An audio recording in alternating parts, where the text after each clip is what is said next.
I think we're seeing the development of LaMelo Ball before our very eyes. If you watch LaMelo Ball play, I see hints of SGA.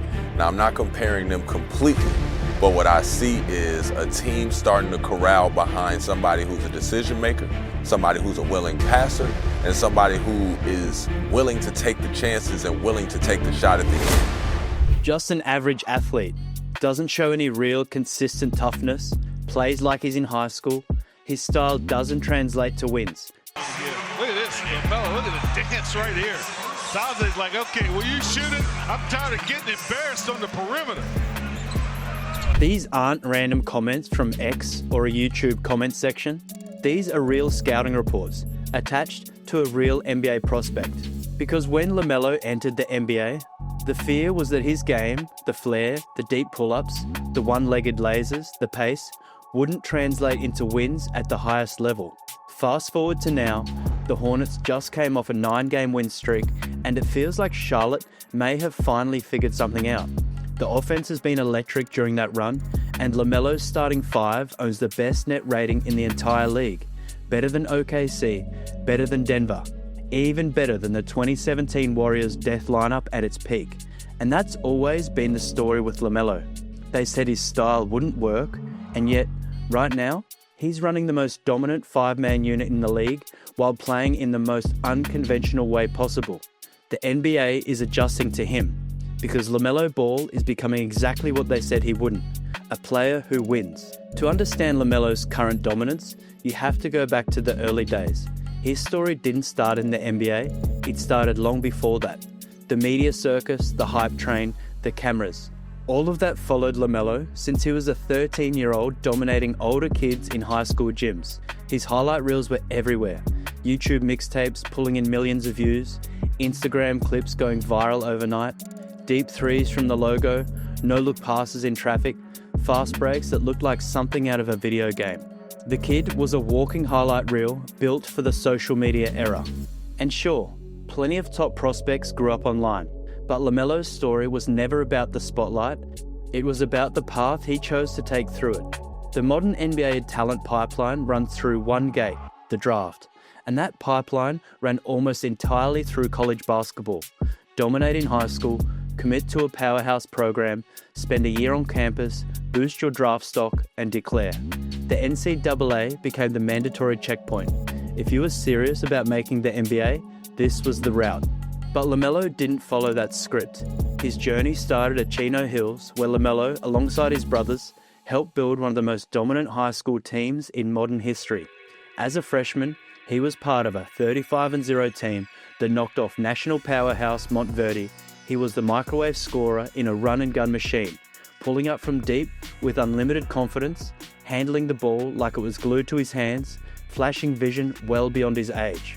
As a sophomore, LaMelo dropped 92 points in a single high school game, launching absurd pull-up threes, pushing the pace, playing like the gym was his personal playground. The kind of performance that goes viral instantly. But despite the praise, it also sparked stat-padding criticism. Even Charles Barkley said he had a serious problem with it, pointing out that LaMelo never got back on defense and that the performance deserved an asterisk. And that became the pattern. Every achievement came with doubt. The flair was labelled reckless, the confidence was called arrogance, and that was only the beginning.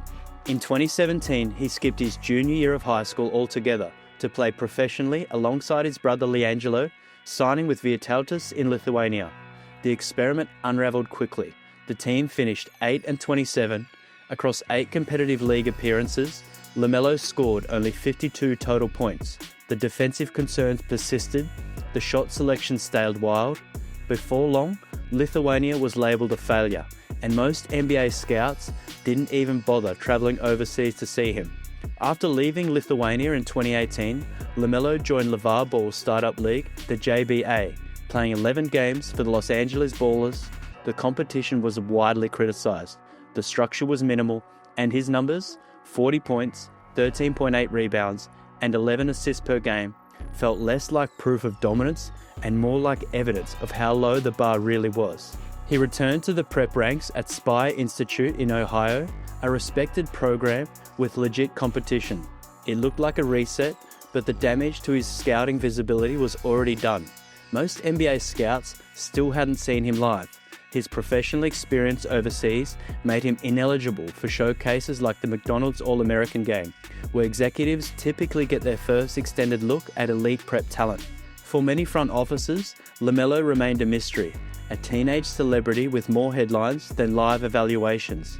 With his NCAA eligibility gone and his stock still unstable, LaMelo made another unconventional call, signing with the Illawarra Hawks in Australia's NBL.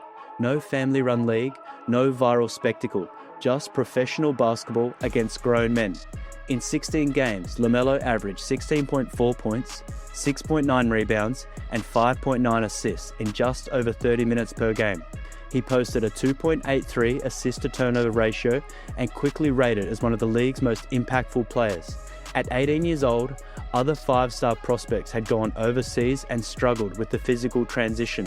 LaMelo thrived in it, and almost overnight, his draft stock exploded. He jumped more than 20 spots in mock drafts, rising to number 3 in ESPN's 2020 projections. Scouts who once viewed him as a gamble started calling him a top 3 talent. On draft night, the Charlotte Hornets, with the 3rd overall pick, selected LaMelo Ball, making him the highest selected American-born player to bypass college for overseas development. And LaMelo wasted no time proving he belonged. 15.7 points, 5.9 rebounds, 6.1 assists, and 1.6 steals in just 28.8 minutes per game as a rookie. He led all first-year players in assists and steals, while ranking near the top in scoring and rebounding, taking home the 2021 Rookie of the Year award. In his second season, LaMelo took another leap. Through his first 47 games of 21-22, he averaged 19.6 points, 7.1 rebounds, and 7.5 assists per game, earning his first All-Star selection. By the end of the year, he looked poised to make the jump from All-Star to All-NBA. The breakout felt inevitable, and then things started to go south. Right when it seemed like LaMelo was ready to take over the league, his body began to break down. The injury problem started in the 22-23 preseason with a grade 2 sprain in his left ankle, forcing him to miss the start of the year. 3 games into his return, he re-injured that same ankle after stepping on a fan's foot courtside. A month later, he sprained it again when a teammate landed on him. Then in February came the real blow, a fractured right ankle that required surgery and ended his season after just 36 games. He returned for the 23-24 season looking explosive, averaging nearly 26 points through his first 14 games, but the surgically repaired ankle flared up again. Another extended absence, another early shutdown. He finished the year having played just 22 total games. By 24-25, the injuries weren't limited to his ankles. A left calf strain sidelined him during one of these hottest stretches, then came reoccurring ankle soreness and wrist issues, minutes restrictions, short stints, recovery cycles. What once looked like a superstar ascent had turned into flashes of brilliance interrupted by constant injuries. In his first 2 seasons, he played in 126 of 154 games, available for over 80% of his team's schedule. In the 3 seasons that followed, that number dropped to 105 of 246 games, barely 43% availability. For his career overall, he had been on the floor for only 57% of possible games. With LaMelo serving as the focal point of the offense, his absences showed up everywhere, not just in the box score, but the standings. When he was out, the losses piled up, and the critics circled back. Too fragile, too thin, not built for the physicality of the league. If he can't stay on the floor, he can't lead his team to wins. The same unconventional path that once made him unique now looked unstable. And for the Hornets, who had committed $260 million to him, the real doubt started creeping in about whether that bet would ever pay off. But when LaMelo returned for the 25-26 season, something felt different. The Hornets were careful about it, minutes restrictions, load management, even bringing him off the bench so he could close games fresh in the fourth quarter, an idea LaMelo himself supported. The goal was preservation as much as production. Charlotte started the season slowly, but in January, the team got healthy and something clicked. A 27-point blowout over Orlando, holding the 76ers to 93 points, a clutch win over Dallas, a defensive masterclass against Wembanyama in a tight one over in San Antonio. statement wins over Denver and Houston, 9 straight victories, and even after the streak ended against Detroit, the Hornets had gone 10-1 in their last 11 games. And during that stretch, LaMelo averaged 18.9 points, 6.8 assists, and 4.1 rebounds. But the numbers only tell part of the story. What mattered more was the feel of it, the pace, the control, the identity shift. When LaMelo is healthy, the Hornets win. And more often than not, he's a big part of that. The same people who said his style wouldn't translate to winning basketball were suddenly watching Charlotte win at a level they hadn't seen in years. His elite playmaking, his ability to ignite transition, the way he bends defensive coverages the moment he crosses half court, all of it changes how Charlotte's offense operates. That's why the Hornets manage him the way they do. Protect the engine, preserve the franchise cornerstone. And now, with him available, Charlotte is winning at a pace that the rest of the conference is paying attention to. After a slow 4-14 start to the season, mostly due to injuries, the Hornets have been climbing out of a hole they dug early on. They now sit at 26-29 in the Eastern Conference, holding the number 9 seed and a play-in spot. And that brings us to the stat I mentioned at the top of this video, the one that should concern every team in the playoff picture. Because what LaMelo is doing right now with his starting 5 is historically unprecedented. Since LaMelo Ball returned to the lineup on December 18th, and with Charlotte's core of LaMelo, Brandon Miller, and Con Knipple available for most of that stretch, the Hornets have posted the 7th best net rating in the NBA at plus 5.9. That alone is impressive, but here's where it gets wild. The lineup of Ball, Knipple, Miller, Bridges, and Diabate have played 124 minutes together, and in that time, it owns a staggering plus 25.8 net rating. That's the best mark among all 42 five-man units in the NBA that have logged at least 100 minutes. Better than OKC's top unit with a plus 25.3, better than Denver at plus 20.1, and better than the 2017 Warriors death lineup, which peaked at plus 22.4. And the deeper you look, the more absurd it gets. Per cleaning the glass, among five-man groups with at least 250 possessions together, Charlotte's starting 5 holds a plus 24.6 net rating differential, the most efficient, high-usage lineup in the league. More efficient than anything OKC, Boston, Denver, Detroit, or San Antonio can put on the floor. And that's not a coincidence. The Hornets have talented young pieces. Rookie of the Year contender Con Knipple, a rising wing scorer in Brandon Miller, productive bigs like Moussa Diabate and Ryan Kalkbrenner, but this surge has a clear through line. When LaMelo plays, the Hornets get better, and when that starting 5 plays together, they become the most dominant unit in basketball. LaMelo Ball has long been criticised for his playing style. He's been called the most unserious player in the league. Critics point to the one-legged threes, the crazy stepbacks, the no-look passes that feel more playground than playbook. His creativity borders on reckless. They say his flair undermines discipline. The style is fun, but it doesn't win. That criticism was crystallized recently by Robert Horry on his podcast. You think about it. For him to be the point guard, and he's a great talent, but he doesn't take the game serious, man. He's going to be the face of that franchise, so it's a trickle-down effect. On the surface, it makes sense. LaMelo shoots one-legged threes. He throws passes most players wouldn't even think to try. He plays with a looseness that looks improvisational. But then there's the other side. Iman Shumpert raised eyebrows when he compared LaMelo to SGA, saying, "I don't see the difference in how LaMelo Ball plays and how SGA plays." On SportsCenter, he clarified that he sees hints of SGA's, not a direct comparison, but similarities in how a team begins to rally around a decision maker, a willing passer, a player unafraid to take the big shot. And that comparison matters. There was a time when SGA flew under the radar too. People saw the talent, but questioned whether it led to winning.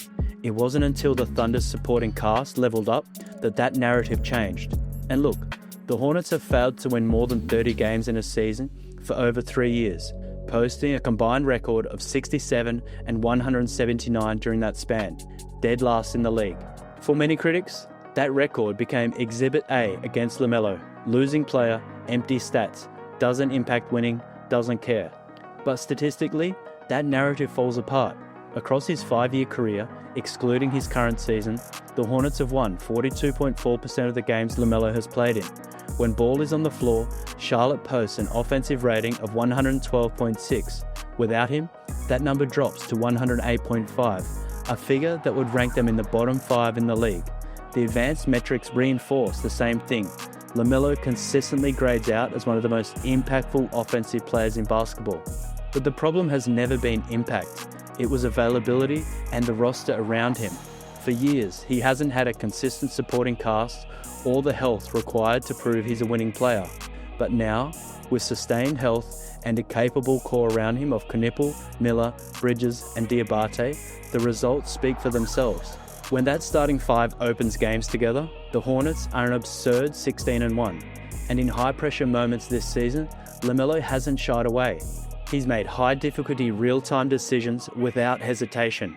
When he's right, and he's been right a lot lately, he's a one-man offensive engine.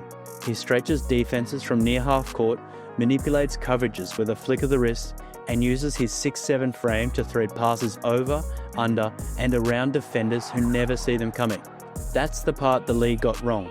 They thought he'd had to adjust his style just to survive. But now that his style is translating into wins, it's not LaMelo adapting to the NBA, it's the NBA adjusting to him. And that's the truth about LaMelo.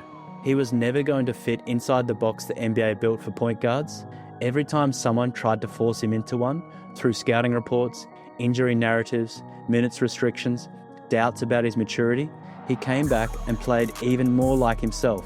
The Hornets aren't winning in spite of who LaMelo is, they're winning because of who he is. Now the question is, can Charlotte turn this surge into a real playoff run? Let me know what you think in the comments below. And as always, be sure to like and hype the video, subscribe for more videos like this, and check out one of these on your screen now.